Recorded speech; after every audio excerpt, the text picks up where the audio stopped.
What's up, everybody? It's Terrell, and I'm back with another video. How y'all doing? I'm glad y'all are having, a pretty good week.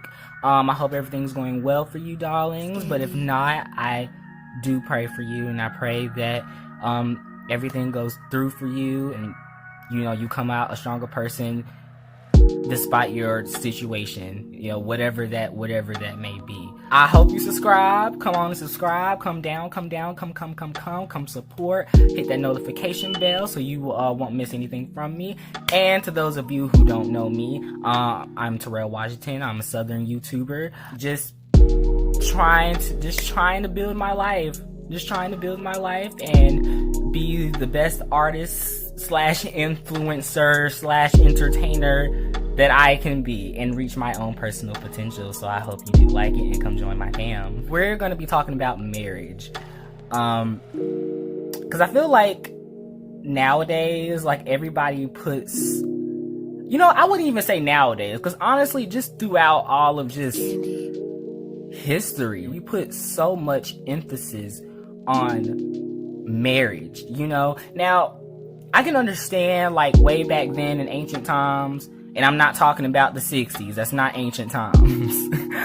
I'm talking about, in BC and in, them years or whatever. Marriage was very important just for the fact of, for one, we had to procreate. We had to get more people on this earth or whatever. So I can understand, because, usually back then, if you weren't married, you were considered a disgrace and you were highly likely to be disowned or just something terrible. You needed to have some kids. You needed to get married. But over time, marriage began to dwindle and divorce began to escalate. And I feel like that's because in our generation, we're so caught up in the marriage mania, in the idea, the romanticism of being proposed to and falling in love and love at first sight and all of that, having all these different kids and whatever, but nobody really, I feel like, understands how serious marriage is, because people just get married to that person just off of a whim, or just because they're just attracted to them or whatever, and then a few months later down the road they're like, oh my gosh, I hate you. Why did we do this? Why did I do this? Next thing you know, divorce. So people get caught up in, again, the marriage mania, the picture of it, and these big weddings and whatnot, spending all this money on a big ass wedding. Now, don't get me wrong, if you got the coin for it, if you got the means, the supplies, whatever, people, hey, you do your thing. You do your thing. I genuinely hope you guys last for the rest of your lives, because if it were me, that would seem like a big waste of money. That would just seem like a whole waste of my time. I spent so much money on this big behind wedding only for us to get divorced a year later, 2 years later, or however long. That's very disappointing, and people aren't being very careful when they're getting into these relationships. Not even just marriages, but just regular relationships. People aren't careful, and people are so quick to say, oh, I love you so much. He is my everything. She is just everything to me. I don't know what I would do without him. I don't know what I would do without her. What? I got a booger in my nose. It is really crazy to me. And what I really think it is too is that people are so afraid to be lonely. People are so afraid to be alone. And people make being alone and lonely interchangeable, you know, like it's the same thing, and it's not. Being lonely and alone is not the same thing, because a lot of times people don't want to be comfortable with their own thoughts. They don't want to hear their own thoughts. So people tend to distract themselves with a whole bunch of stuff, you know, money, working, sex, drugs, toxic relationships that mean you no good, but because you're so afraid of going off on your own, and you just get stuck.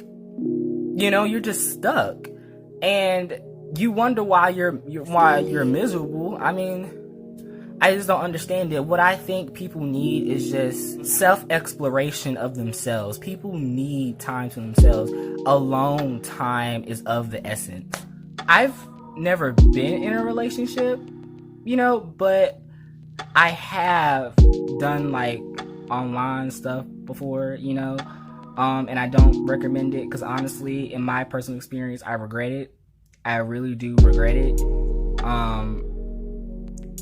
Because that was a time where I was feeling real insecure about myself, and I wanted the attention from other boys, because I never got the experience of, you know,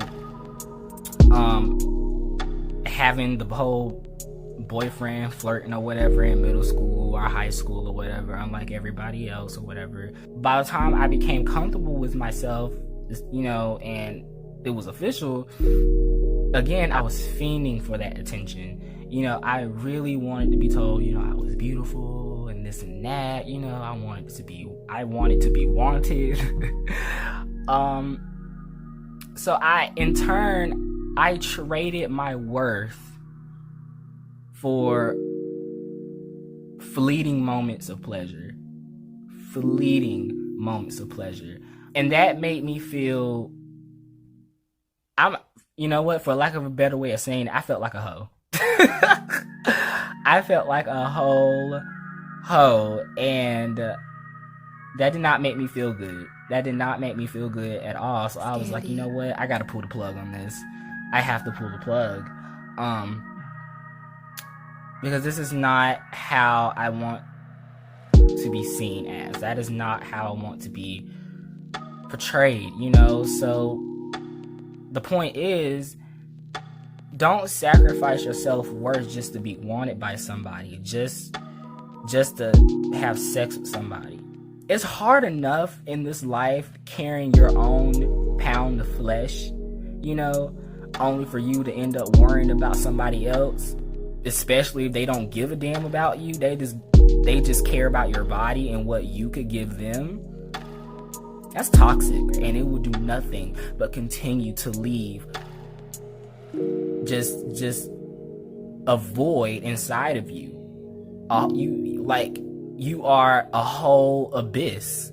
We need to find a way around that, you know. And as I truly believe, and as I encourage anybody, and I would never be silent about it, I do believe God is real, and I do believe that Jesus can heal it. I do believe that He can give you self-worth, that He can make you feel that you are worth it.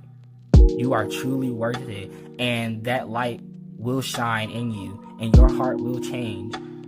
Your life, you will have a life-changing experience. I really do believe that, and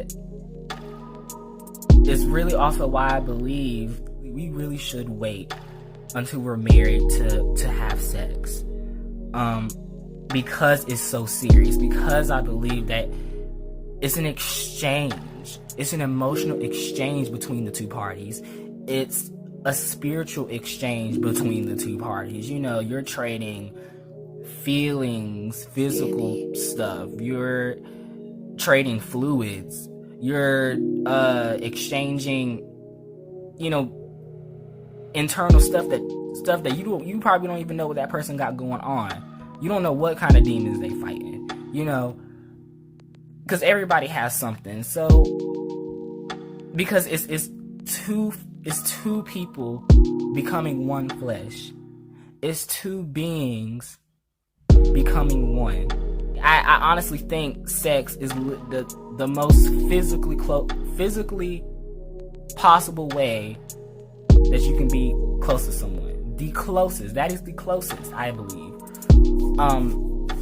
And people don't take it seriously enough. We're a part of a hookup culture now. We're a part of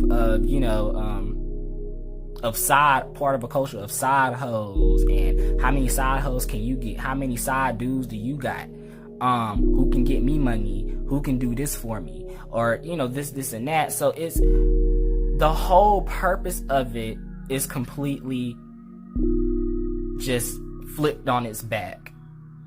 And again, people don't take that seriously enough, and they wonder why they're left never feeling satisfied whenever they have, sex with all these different many people, because it's not the same when you put your heart in it.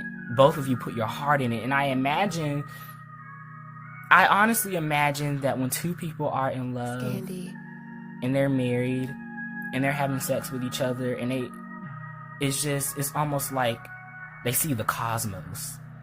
I imagine that it's a feeling like none other, like a feeling that they've never had before. Even if they already had sex with people previously, it doesn't compare to the person that they are in love with, and that's very beautiful. That's very beautiful.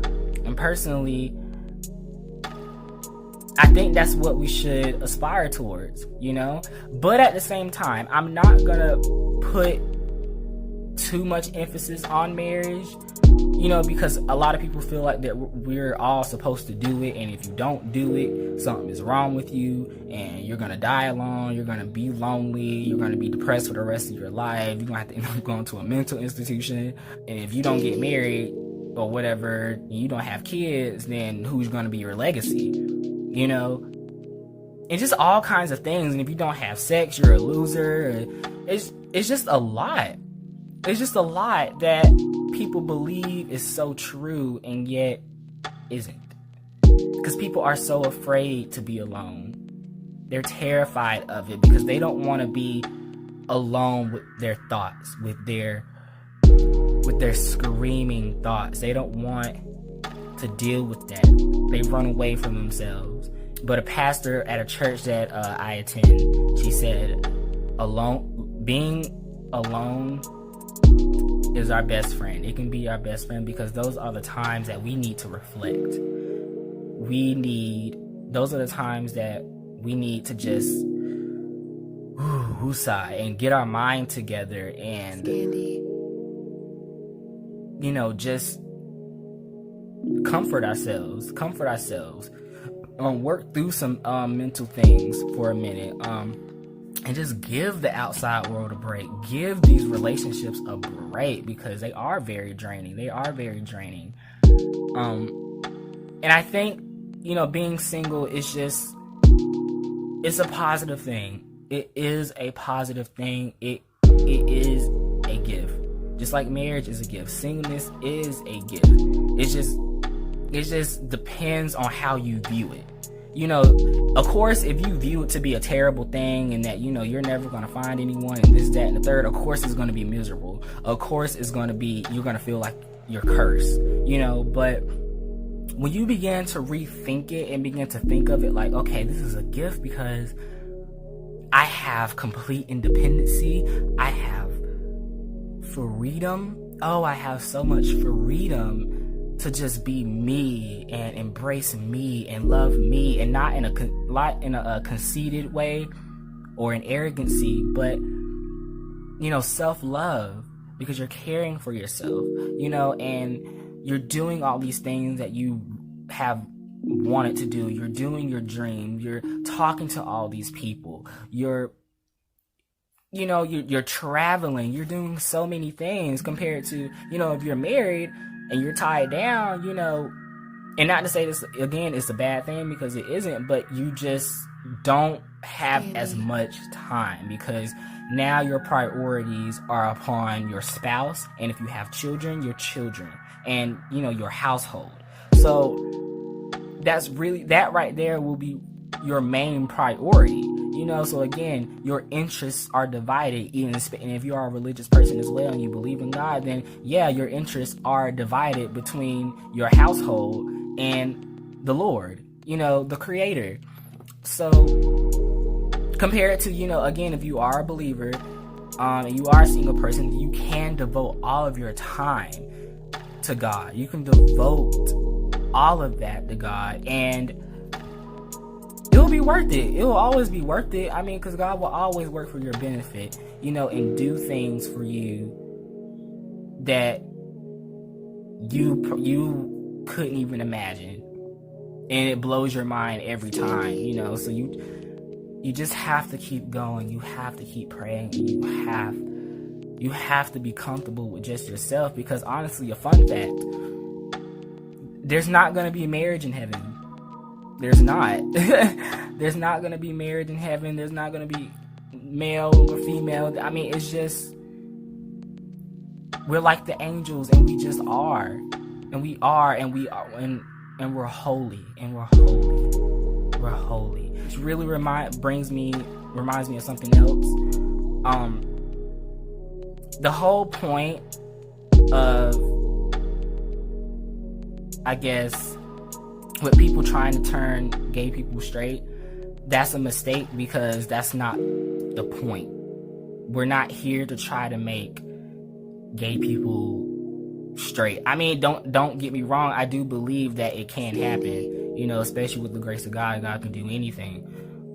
Nothing is limited to the Creator. So, of course, yeah, I mean, there exist people who were lesbian, homosexual, transgender, whatever, and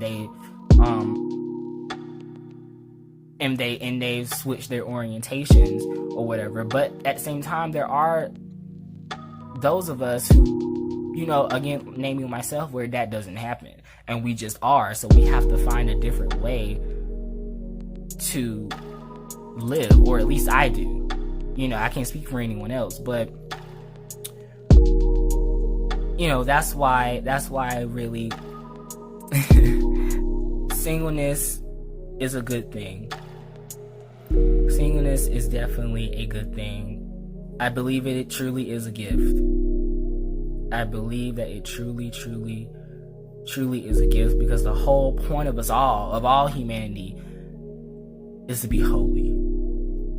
To be a holy and righteous person. So that when people look at you, they see you, but they also see the light of the Creator shining through. They see the Creator's wonders within you. And that light will shine, and people will notice that, and some people will be offended. Some people will hate it. And some people will be healed from it. People will love you for it. But the point is, you have to allow that light in. You have to allow the light in so that you can become whole. Because honestly, I believe that would be the only way that we can become whole, that we can become fulfilled, that we can move on, that we can realize our purpose, and that is through Jesus. Again, I'm not going to be silenced on that.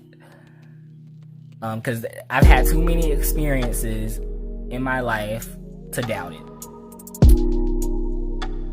Yeah, that's how I feel about singleness and marriage. That is exactly how I feel about singleness and marriage. And I hope that opens, you know, the eyes of some people. I hope that, you know, people learn something. I just want people to grow.